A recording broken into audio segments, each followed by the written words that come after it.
جب آسمان پھٹ جائے گا اور جب تارے جھڑ پڑیں گے اور جب سمندر ابل پڑیں گے اور جب قبریں اکھیڑ دی جائیں گی، تب ہر شخص معلوم کر لے گا کہ اس نے آگے کیا بھیجا تھا اور پیچھے کیا چھوڑا۔ اے انسان، تجھ کو اپنے رب کریم کے بارے میں کس چیز نے دھوکہ دیا؟ وہی تو ہے جس نے تجھے بنایا، پھر تیرے اعضاء کو درست کیا اور تیری قامت کو معتدل رکھا، جس صورت میں چاہا تجھے جوڑ دیا۔ مگر افسوس تم لوگ جزا کو جھٹلاتے ہو، حالانکہ تم پر نگہبان مقرر ہیں، یعنی معزز کاتبین۔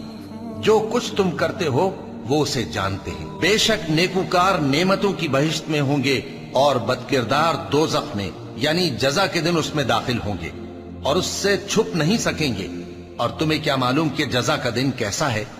پھر تمہیں کیا معلوم کہ جزا کا دن کیسا ہے؟ جس روز کوئی کسی کے کچھ